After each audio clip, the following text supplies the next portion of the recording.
The ultimatum. The anomaly appeared on a Tuesday. Commander Elena Reyes squinted at the display, her coffee going cold beside the holographic projection. The structure, if you could call it that, had materialized in the Pacific Ocean overnight. A perfect dodecahedron, 30 kilometers across, hovering 2 meters above the churning waves. Its surface gleamed with an iridescent sheen that defied spectral analysis. "How many now?" she asked, her voice betraying none of the fear that had settled in her stomach like a stone. Dr. Wei Chen, the UN's leading xenophysicist, manipulated the display to show a global map. 17, Commander. All identical, all appearing within the same 3-minute window. Arctic, Sahara, Amazon, Pacific, Indian Ocean, Siberia. His finger traced each location. The pattern suggests deliberate positioning along Earth's ley lines. If you believe in such things. Elena didn't, but she was beginning to question everything she thought she knew. After 20 years in the Global Defense Force, she had prepared for every contingency, except this. Any communication attempts? None successful, replied Saba Okafor, their communications specialist.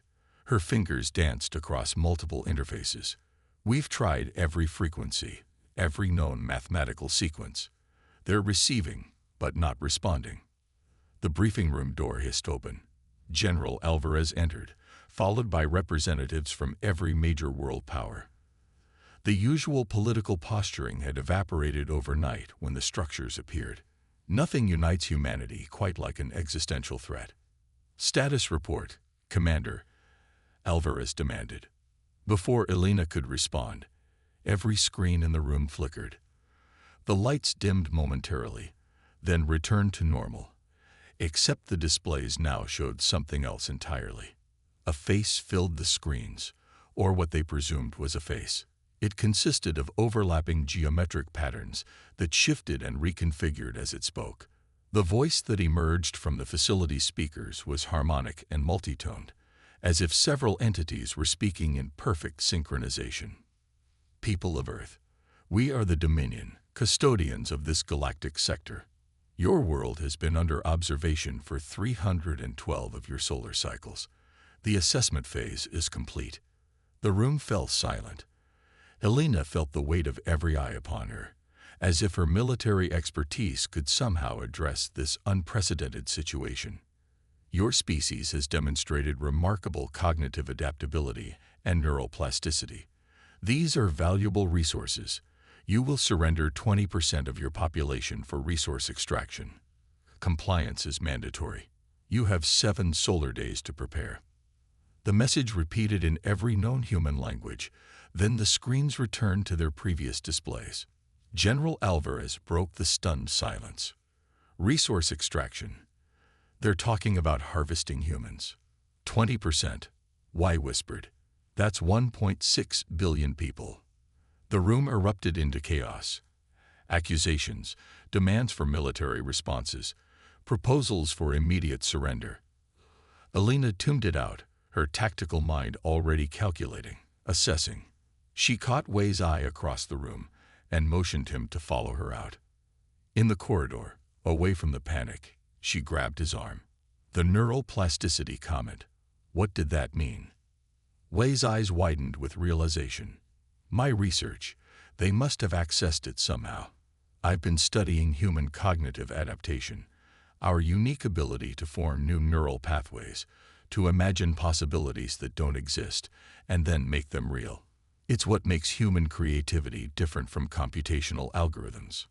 And these aliens, this Dominion, they want that. If they're as advanced as they appear, they've likely optimized their technology to the point of predictability. They may have lost the capacity for true innovation. Human minds would be." He hesitated. "A resource." Elena's communicator chirped. Satellite imagery showed massive ships emerging from what appeared to be tiers in the fabric of space itself. Hundreds of them, positioning themselves in Earth's orbit. "They're not waiting 7 days," she muttered. "We need a team. The best minds we have, people who think differently." Within 12 hours, Alina had assembled her team in a repurposed bunker beneath the Rocky Mountains. Wei Chen led the scientific division. Saba Okafor handled communications. Dr. Isabella Russo, a quantum physicist whose theories were considered too radical by the scientific community, joined them alongside Takashi Yamamoto, a game theorist specializing in unpredictable decision matrices. The Dominion's technology is beyond anything we can counter conventionally, Elena explained, pacing before a wall of displays showing the alien ships deploying smaller craft toward Earth. But we have something they want, the way our minds work. Isabella stepped forward, her hands moving animatedly as she spoke. I've analyzed the energy signatures from the dodecahedrons. They're not just communication devices. They're neural interfaces designed to identify and extract specific brain patterns. Can we block them? Saba asked. Better, Isabella replied with a glint in her eye. We can feed them something they're not expecting. Something so chaotic, so uniquely human that it overloads their systems. Wei understood immediately. Cognitive dissonance on a massive scale. The plan they developed was both brilliant and desperate. While world governments negotiated futilely with the Dominion, buying precious time, Elena's team identified 7 individuals whose neurological patterns showed exceptional creativity and adaptability. Zola Mbeki, a South African jazz musician whose improvisational patterns defied conventional music theory. Emir Hassan, an Iranian poet who crafted verses that created new linguistic structures. Liu Mei, a Chinese quantum programmer who coded by intuition rather than logic.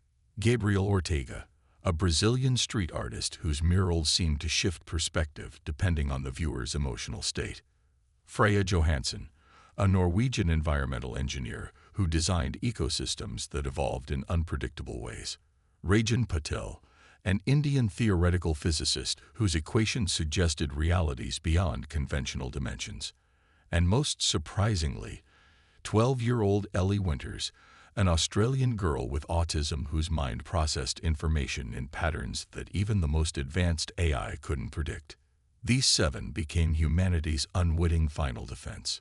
Isabella and Wei developed devices that could amplify these individuals' unique neural patterns. The plan: position them at strategic locations around the world at the exact moment when the Dominion began their mass extraction. It's a cognitive virus, Wei explained to Elena as they prepared the final elements. Their systems are designed to extract and replicate human neural pathways. We're going to give them patterns that replicate unpredictably, that evolve beyond their capacity to contain. As the 7th day dawned, the Dominion's message repeated worldwide. Preparation time has concluded. Extraction begins now. The dodecahedrons pulsed with energy, emitting fields that swept across populated areas. People froze in place, their eyes vacant as the Dominion's technology interfaced with their minds. Transport vessels descended from the larger ships, ready to begin collection. Elena watched from the command center, her heart pounding as she gave the order. Activate the disruptors. Around the world, 7 individuals activated devices that amplified their unique neural patterns. Zola played a jazz piece that followed no recognizable structure. Amir recited poetry that shifted between languages in patterns determined by prime numbers. May executed a quantum algorithm that referenced itself recursively. On screens throughout the command center, Elena and her team watched as the Dominion's structured energy fields began to waver. The perfect geometric patterns of their ships distorted slightly. It's working, Wei whispered, watching the readings. Their systems are trying to process the input, but can't predict where the patterns are leading. The Dominion's extraction beams flickered. Their ship's formations, previously arranged in perfect mathematical precision, began to shift erratically. A new message broadcast globally, this one fragmented, discordant. Cease this. Interference. Unpredictable patterns. System contamination. Push harder, Elena commanded into her communication link. All disruptors to maximum. 12-year-old Ellie, sitting cross-legged in a field in Australia with the disruptor device beside her, began to draw patterns in a notebook. complex, beautiful patterns that followed a logic only she understood. The device scanned and amplified these patterns, sending them directly into the Dominion's neural network. The effect was immediate and catastrophic for the aliens. Their ships lurched in orbit. The dodecahedron's perfect geometric forms began to warp and distort. The extraction beams retracted, releasing their human targets who collapsed to the ground, dazed but alive. In the command center, a final message came through before the Dominion's communication systems failed completely. This is not concluded. We are the Dominion. We will return with measures against this human chaos. As suddenly as they had appeared, the Dominion ships retreated, tearing back through the fabric of space, leaving only the now inert dodecahedrons as evidence they had ever been there. The room erupted in cheers, but Elena remained silent, staring at the screen showing the retreating alien fleet. This wasn't a victory, she knew. It was merely a reprieve. They'll be back, she said quietly to Wei. And next time, they'll be prepared for our trick. We nodded solemnly. Then we'll need to be even more unpredictable. It's the human specialty, after all. The reckoning. 3 months passed. The dodecahedrons remained, silent sentinels across Earth's surface. Scientists studied them cautiously, learning little. They seemed completely inert, no energy signatures, no response to stimuli. Yet no known technology could damage or move them. Humanity didn't waste the time bought with their temporary victory. The Global Defense Initiative, formed from the remnants of national militaries, established bases near each dodecahedron. Elena's small team expanded into an international think tank tasked with developing defenses against the Dominion's inevitable return.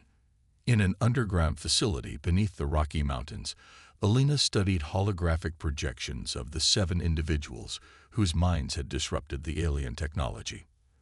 Their neural patterns, constantly monitored and mapped, formed the basis of humanity's defensive strategy. We can't rely on the same approach twice, Wei cautioned, manipulating a 3D model of what they understood of Dominion technology.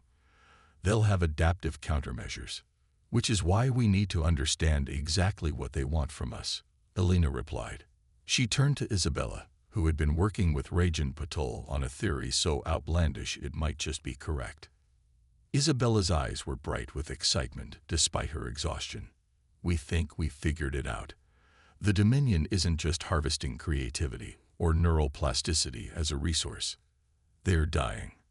She expanded her display to show theoretical models of neural decay. Every advanced civilization reaches a point where optimization replaces innovation, where efficiency becomes more valuable than creativity. The Dominion evolved or engineered themselves to think perfectly, but perfect systems can't adapt to truly novel challenges. So they're harvesting human minds to what? Rejuvenate themselves? Elena asked. Essentially, yes, Rajan interjected, his deep voice thoughtful. Human consciousness contains something they've lost, the beautiful chaos of unpredictability. The ability to make intuitive leaps not based on perfect calculation, but on feeling. That's our advantage, said Takashi, the game theorist. They think in perfect strategies. We don't. The facility's alarm suddenly blared. Saba rushed to her communication station, her hands flying across interfaces. Multiple space-time ruptures detected.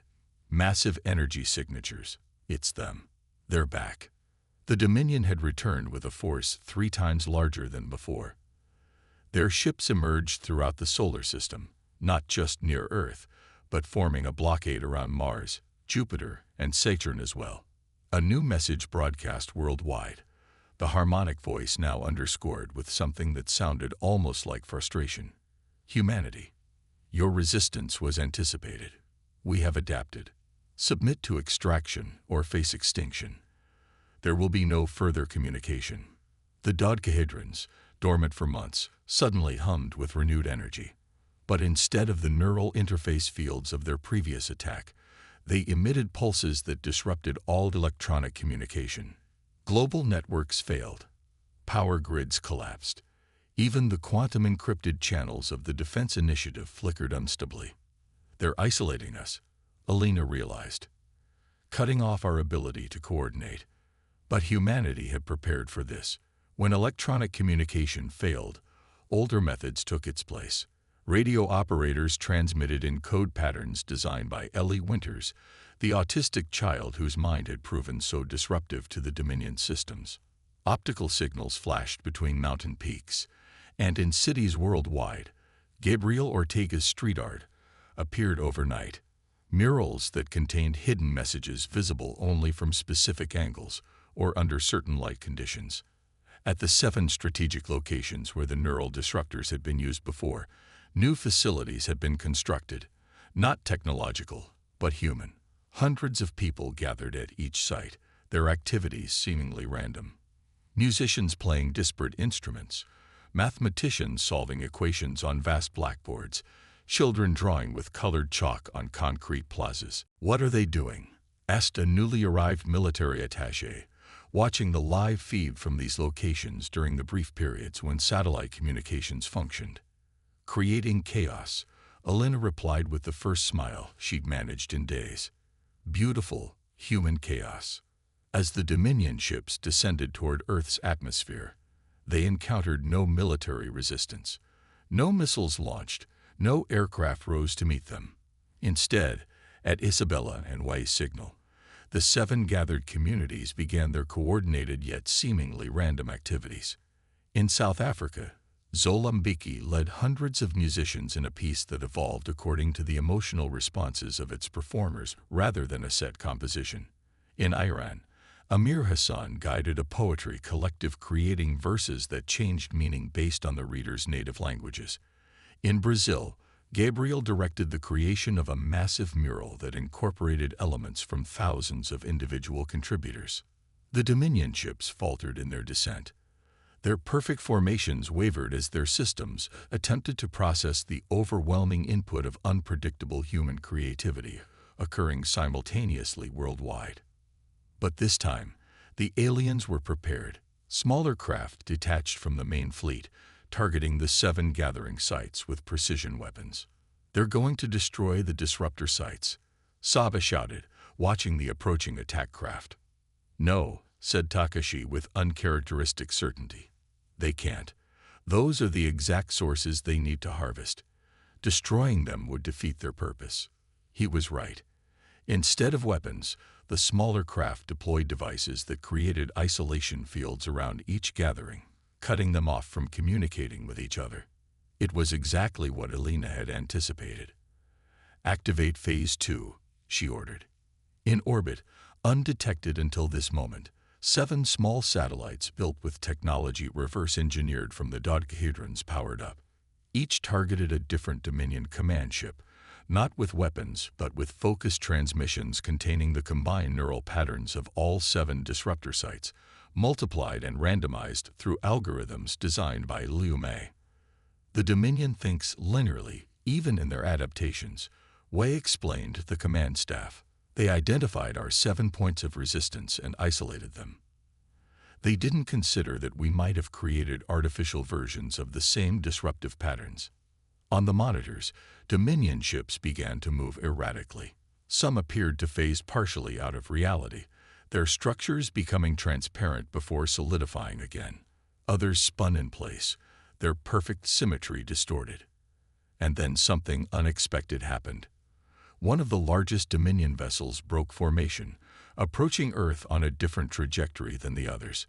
Before Alina could order defensive measures, a communication came through on a frequency they hadn't detected before.